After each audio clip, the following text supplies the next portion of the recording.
Hello बच्चों, मैं आपकी उर्मिला टीचर आप सभी का 11वीं क्लास में स्वागत करती हूँ। अभी हम पढ़ेंगे, आज हम स्टार्ट कर रहे हैं बीए। वैसे मैंने नोट्स बनवाए थे, फिर भी आज से हम स्टार्ट कर रहे हैं बीए में चैप्टर फर्स्ट, यानी धंधे का स्वरूप, उद्देश्य और कार्यक्षेत्र। यानी धंधा क्या होता है, उसका हम धंधा क्यों करते हैं, उसके उद्देश्य क्या होता है, और कार्य यानी क्षेत्र किस प्रकार से किया जाता है। समग्र विश्व में आर्थिक प्रवृत्तियां आर्थिक व्यापार और वाणिज्य को चैतन्य रखती है। आर्थिक प्रवृत्तियां किसके लिए होती है? व्यापार और वाणिज्य को बनाए रखने के लिए। आपके शहर अथवा गांव में कुम्हार लोहा बुनकर मोची आर्थिक प्रवृत्ति आर्थिक लाभ या वित्तीय प्रतिफल प्राप्त करता है। ये जो लोग हैं आर्थिक प्रवृत्ति करते हैं, यानी मेहनत करते हैं, उसके बदले में इन्हें क्या मिलता है? पैसा मिलता है, लाभ मिलता है। हम कोई भी काम करेंगे तो बिना पैसों के तो हम करते ही नहीं, इसीलिए हम काम करेंगे तो उसके पीछे लाभ की मंशा रहती है, यानी हमारे पास इनकम किस प्रकार से आए। शहर में छोटे बड़े कारखानों में हजारों श्रमिक कार्य करके रोजगार प्राप्त करते हैं। ये समस्त प्रवृत्तियां आर्थिक प्रवृत्तियां, यानी हम जो काम करते हैं उसके पीछे जो हमें लाभ मिलता है वो हमारी आर्थिक प्रवृत्तियां कहलाती है, जिनका उद्देश्य आर्थिक आय प्राप्त करना है। धंधा लाभ के उद्देश्य से की जाने वाली आर्थिक प्रवृत्ति होती है, यानी धंधा किसके उद्देश्य से किया जाता है? लाभ कमाने के उद्देश्य से किया जाता है। धंधे के अतिरिक्त व्यवसाय रोजगार भी आर्थिक प्रवृत्ति के ही प्रकार है। मानवीय आवश्यकताएं निरंतर वृद्धि होती रहती है। मनुष्य की आवश्यकताएं हमेशा लगातार बढ़ती रहती है। उनको संतुष्ट करने के लिए मानव को क्या करना पड़ता है? काम करना पड़ता है। काम क्यों करना पड़ता है? क्योंकि उसको पैसे चाहिए। अब काम करेंगे तो उन्हें इनकम प्राप्त होगी। उदाहरण स्वरूप कृषक अनाज का उत्पादन करता है। अब किसान क्यों खेती क्यों करता है? अनाज क्यों उत्पादन करता है? क्योंकि उसे वो बेचेगा और उसके बदले में वो आय प्राप्त करेगा।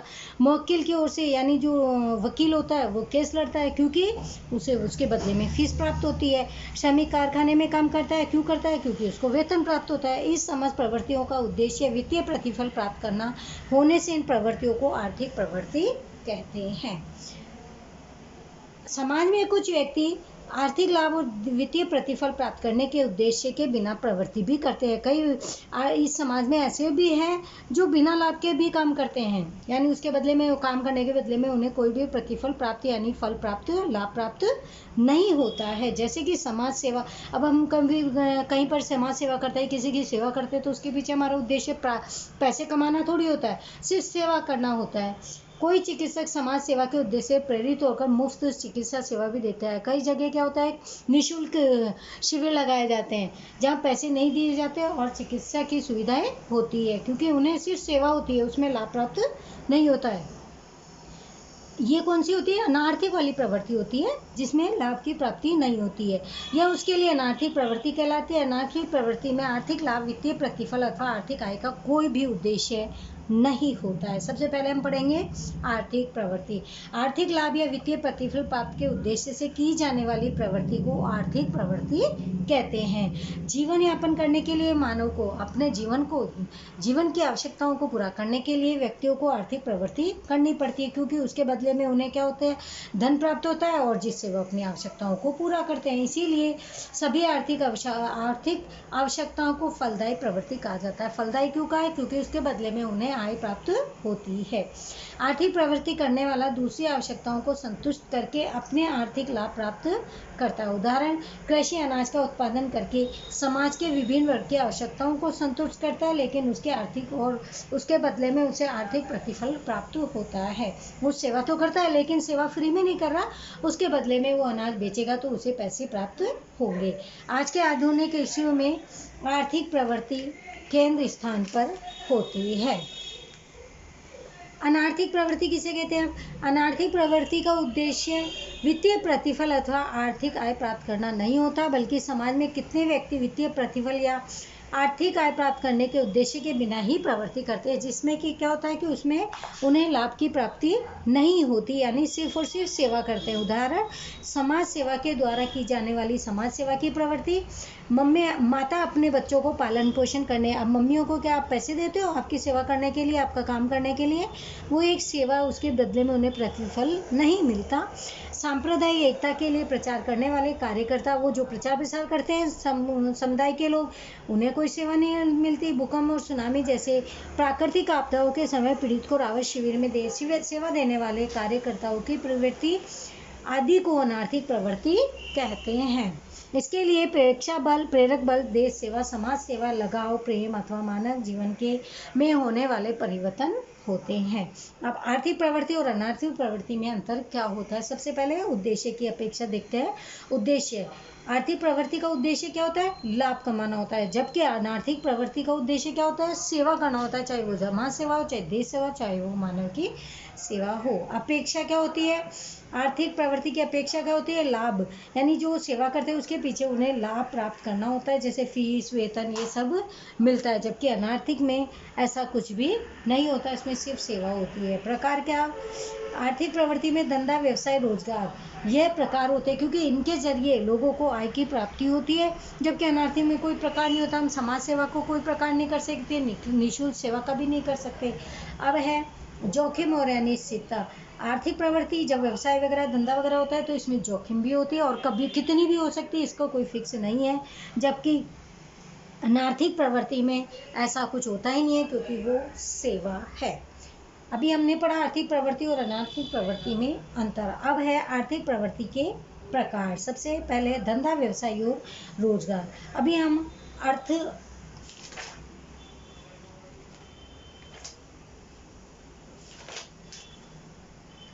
और परिभाषा। धंधा अंग्रेजी शब्द यानी बिजी से बना है, जिसमें हम लगे रहो, जिसका अर्थ है क्रियाशील, यानी काम में लगे रहना, काम करते रहना, निरंतर कार्य करते रहना। लाभ और संपत्ति प्राप्त करने के उद्देश्य से ही धंधा किया जाता है। धंधा का विचार लाभ के उद्देश्य के साथ जुड़ा होता है। धंधे में किसी भी समय हानि हो जाए तो यह आर्थिक प्रवृत्ति ही मानी जाएगी, क्योंकि लोगों के द्वारा किया गया काम था और वो सही नहीं है, इसका मतलब उसमें हानि होती है। धंधे को संक्षिप्त और सुनिश्चित परिभाषा निम्नलिखित रूप में दी जा सकती है। धंधा अर्थात लाभ के उद्देश्य से की जाने वाली वेद अर्थात प्रवृत्ति। इसमें लाभ, लक्षण क्या है? लाभ का उद्देश्य। सबसे पहले धंधा क्यों किया जाता है? लाभ की प्राप्ति के लिए। धंधे का मूलभूत उद्देश्य आर्थिक प्रवृत्ति, लाभ प्राप्त करना होता है। धंधे में यदि लाभ मिलना बंद हो जाए तो धंधा बंद होने की स्थिति में आ जाता है। जब तक लाभ रहता है तब तक ही लोग धंधा करते हैं। जैसे जैसे हानि होती है तो लोगों को अपना क्या करते हैं? धंधे को बंद कर देते हैं। धंधे का अस्तित्व बनाए रखने के लिए लाभ का होना आवश्यक है। वस्तु लागत से मूल्य अधिक में बेचा जाए, यानी जब खर्चा जितना लगता है लेकिन अधिक में बेचा जाए तो उसे लाभ हो रहा है, ऐसा कहा जा सकता है। धंधे की कार्यक्षमता को लाभ के मापदंड से मापा जाता है। लाभ यह धंधे का थर्मामीटर है, यानी जितना धंधा लाभ होता रहेगा धंधा उतना ही आगे की ओर बढ़ता रहेगा। सेकंड पॉइंट है वस्तु और सेवा का विनिमय। वस्तु और सेवा का उत्पादन करके अथवा खरीद कर उसका विक्रय भी किया जाए, अर्थात वस्तु और सेवा का विनिमय होता है। धंधे में वस्तु अथवा सेवा का विनिमय जुड़ा रहता है।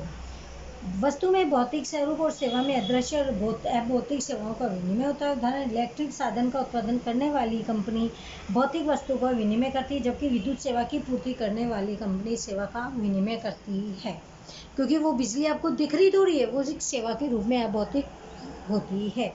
थर्ड पॉइंट है जोखिम और अनिश्चितता। धंधे में जोखिम और प्रतिफल की अनिश्चितता का तत्व होता है। आग, दुर्घटना, कर्मचारी की हड़ताल, हुल्लड़, लूटपाट, चोरी, ग्राहकों की पसंद में परिवर्तन, मांग में कमी, लोगों की जीवन शैली, रुचि, आदत आदि में परिवर्तन, प्रतिस्पर्धा, टेक्नोलॉजी में परिवर्तन जैसे मानव सर्जित जोखिम इसमें निहित होते हैं। और सुनामी, भूकंप, आंधी तूफान जैसे प्राकृतिक जोखिम नहीं होते हैं। ये जोखिम धंधे की आय पर विपरीत प्रभाव पड़ता है, क्योंकि इससे क्या होता है, जैसे ये सब चीज़ें चालू हो जाती है तो धंधा रुक जाता है, तो फर्क किस पे पड़ा? आय पर पड़ता है। विविध प्रकार के जोखिम के कारण धंधे द्वारा प्राप्त होने वाला प्रतिफल अनिश्चित हो जाता है। धंधे का उद्देश्य लाभ होने पर भी जोखिमों के कारण कई बार धंधे में नुकसान का सामना भी करना पड़ता है। चौथा पॉइंट है तुष्टीकरण का सृजन। वस्तु अथवा सेवा की उपयोगिता के द्वारा उसके उपयोगकर्ता को संतुष्ट करना अर्थात तुष्टीकरण का सृजन। स्वरूप, स्थान, समय, इन तीन प्रकार से तुष्टिगुण का सृजन होता है। कच्चे माल को तैयार माल में रूपांतरण और उसे उपभोग योग्य बनाया जाए अर्थात स्वरूप तुष्टिकरण का सृजन होता है। माल के उत्पादन स्थल से उपभोक्ता स्थल तक ले जाए, अर्थात स्थान तुष्टि गुण का सृजन होता है। माल की आवश्यकता न होने पर उसको इकट्ठा करके आवश्यकता के समय पूर्ति की जाए तो इस तुष्टि गुण का सृजन होता है, यानी जब जरूरत पड़ेगी तब उस माल को हम निकाल करके बेच देंगे। 5th पॉइंट है निरंतर प्रवृत्ति। धंधे में व्यवहार नियमित और निरंतर होता है। धंधा निरंतर चलने वाली आर्थिक प्रवृत्ति है। व्यापारी लाभ के उद्देश्य से खरीदी और बेचने की क्रिया लगातार चलती रहती है, परंतु उत्पादक या व्यापारी अपने रहने के लिए मकान निर्मित करे और बाद में मकान विक्रय करे तो लाभ प्राप्त करे तो इसे धंधा नहीं कहा जा सकता। ये ऐसा नहीं है कि वो रह रहा है, उसको कुछ समय बाद उसको बेचना, तो वो धंधा नहीं है, क्योंकि इसके लिए मकान का क्रय विक्रय नियमित या निरंतर प्रवृत्ति नहीं है। ऐसा नहीं है कि आज बना रहा कल बेच रहा, आज बना रहा कल बेच रहा है। अगर वो ऐसा करे तो उसकी प्रवृत्ति है, लेकिन ये उसकी निरंतर प्रवृत्ति नहीं है। 6वां पॉइंट है धन की आवश्यकता। धंधे के लिए प्रारंभ से अंत तक की आवश्यकता होती है। कारखाने में कच्चे माल में से तैयार माल का उत्पादन करने के लिए व्यापारी को माल खरीदने के लिए पैसों की आवश्यकता होती है। 7वां पॉइंट है आर्थिक प्रवृत्ति। धंधा धन के उपार्जन द्वारा लाभ प्राप्त करने के उद्देश्य से की जाने वाली आर्थिक प्रवृत्ति है। धंधा क्यों किया जाता है? क्योंकि उससे धन की अत्यधिक प्राप्ति होती है। ये हमने अभी क्या पढ़े, इसके लक्षण भी है उद्देश्य। धंधे का प्राथमिक उद्देश्य लाभ होने के बावजूद ग्राहक में आई जागृति, सरकार के नियंत्रण, परिवर्तन, परिस्थिति के कारण धंधे एक से अधिक उद्देश्यों को स्वीकार करता है।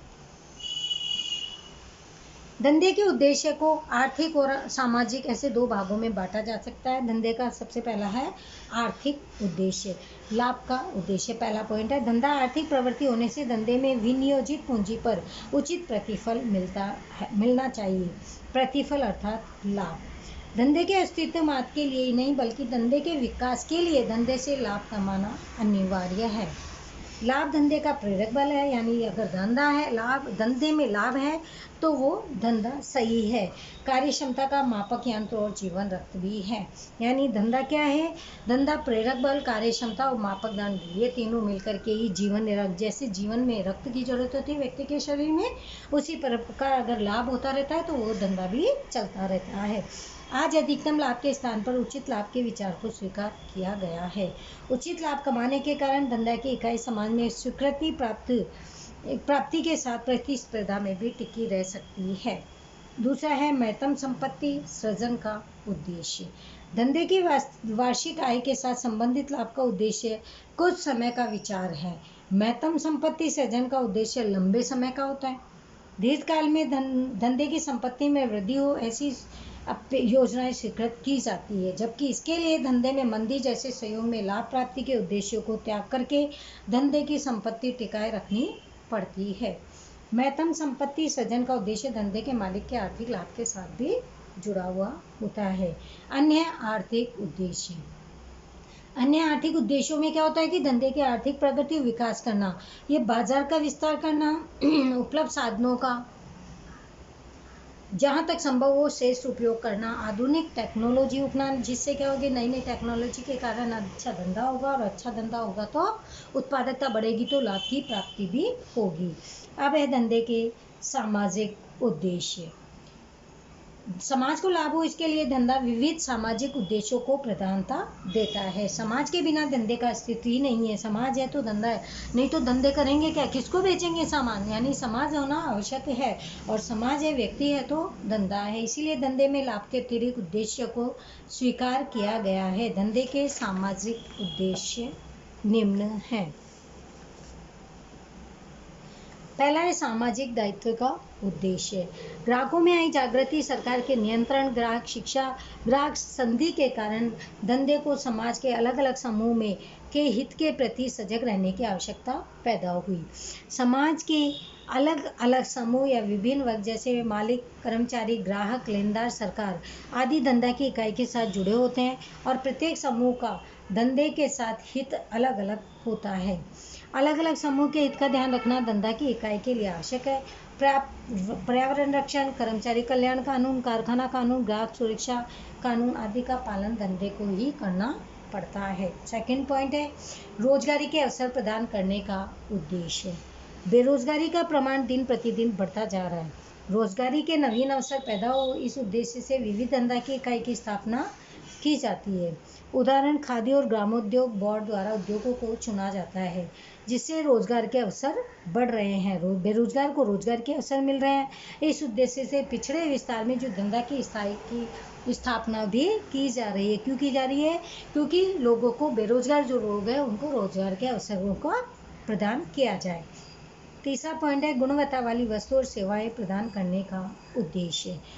समाज के लोग उनकी आवश्यकता संतुष्ट कर सके, सरलता से उपलब्ध हो, इस तरह गुणवत्ता युक्त वस्तु और सेवाएं प्रदान करने का उद्देश्य भी होता है।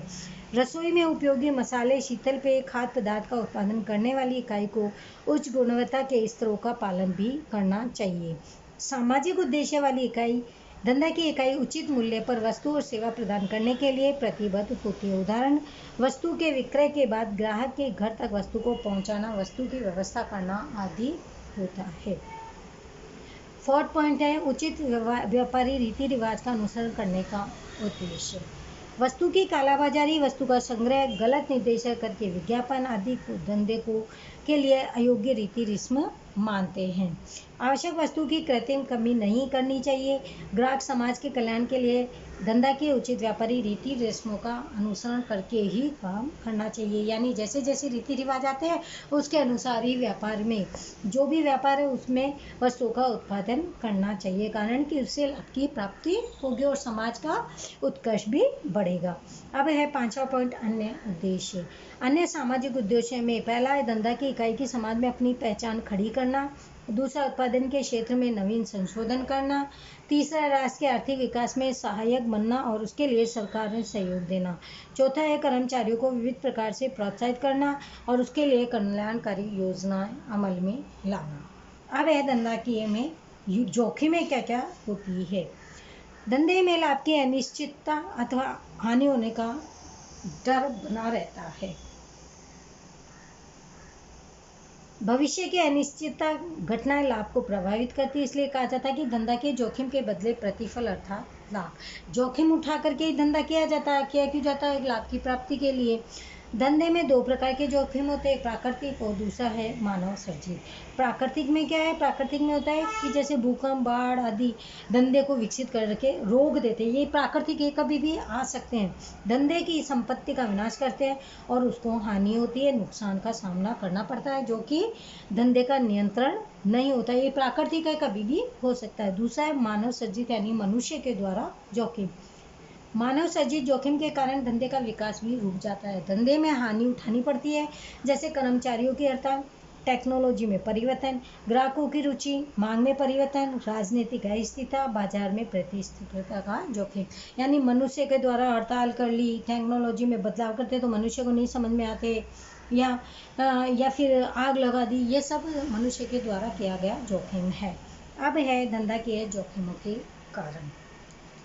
पहला है टेक्नोलॉजी में परिवर्तन। टेक्नोलॉजी में होने वाले आविष्कारों के कारण उत्पादन पद्धति में परिवर्तन करना पड़ता है। उच्च गुणवत्ता वाले उत्पादन करने के लिए नई टेक्नोलॉजी अपनानी पड़ती है। पुराने यंत्रों के स्थान पर नए यंत्र लगाने पड़ते हैं। दूसरा है वैकल्पिक उत्पादनों का व्यय। टेक्नोलॉजी में होने वाले परिवर्तनों के कारण ग्राहक वैकल्पिक उत्पादनों की ओर झुकते हैं। उदाहरण, फाउंटेन पेन के स्थान पर वो बॉल पेन को यूज में ले लेते हैं।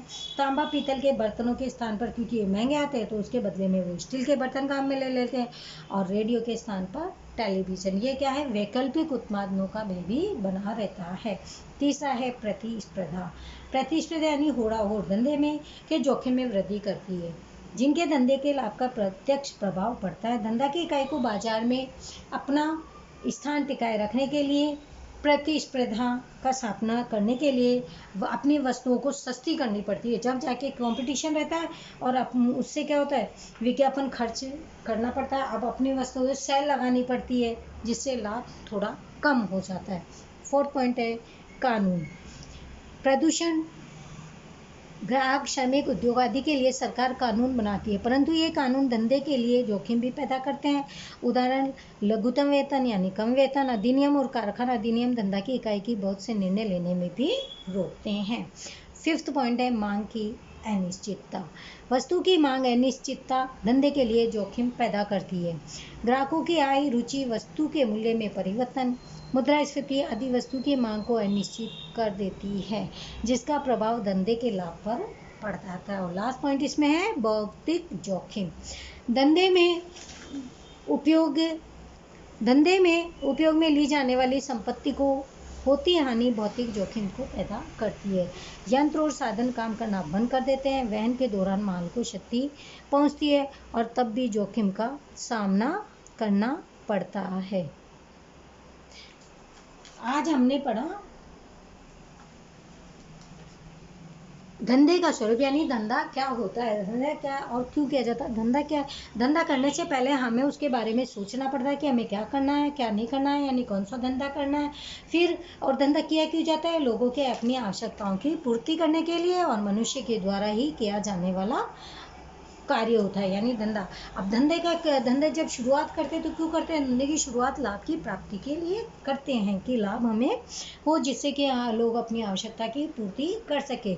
अब इसमें था आर्थिक और अनार्थिक प्रवृत्तियाँ। आर्थिक प्रवृत्तियाँ तो क्या होती है, लोग काम करते हैं अपने फायदे के लिए करते हैं, यानी जो काम करेंगे उसके बदले में उन्हें लाभ मिलना चाहिए, चाहे वो व्यवसाय हो, चाहे वो काम हो लोगों का, ये लाभ कमाने के लिए किया जाता है। लेकिन अनार्थिक में क्या होता है, अनार्थिक में ऐसा होता है कि उसमें लाभ की प्राप्ति को देख के नहीं किया जाता है, यानी प्रतिफल को देखकर नहीं, बल्कि वो सेवा के रूप में काम करते हैं।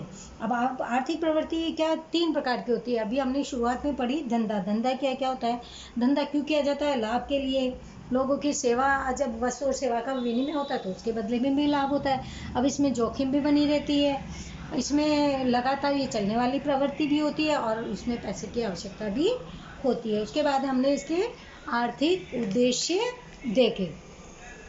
आर्थिक उद्देश्य में लाभ, महत्तम संपत्ति और अन्य 3 देखे, जिसमें और सामाजिक का भी हमने इसमें पढ़ा। सामाजिक में लोगों की सामाजिक, हमारा दायित्व क्या है, उद्देश्य क्या है, लोगों के समाज का यानी ध्यान रखना। फिर रोजगारी के अवसर भी प्रदान होते हैं, रोजगार धंधा बढ़ता है तो रोजगार के अवसर भी मिलते हैं। अच्छी वस्तुओं का अच्छी से गुणवत्ता वाली वस्तुओं का हमें उत्पादन करना चाहिए, इसका अवसर भी बना रहता है। और रीति रिवाजों का अनुसरण करके भी उत्पादन करना चाहिए। उसके बाद में हमने पढ़ी जोखिम। जोखिम में प्राकृतिक और मानव सृष्टि 2 जोखिमों का हमने इसमें अभी पढ़ा है। जोखिमों के कारण क्या होते हैं, ये इसके 6 पॉइंट थे। टेक्नोलॉजी, वैकल्पिक साधनों का व्यय, प्रतिस्पर्धा, कानून, मांग की अनिश्चितता और भौतिक जोखिम, ये सारे हमने पॉइंट पढ़े। आप ये सब आराम से बैठ के पढ़ना, समझ में आएगा। नहीं समझ में आए तो आप हमसे पूछ सकते हो। आज का लेक्चर हम यहीं पे रोकते हैं, आगे का कंटिन्यू हम कल करेंगे। तब तक ऑल द गुड बाय बच्चों।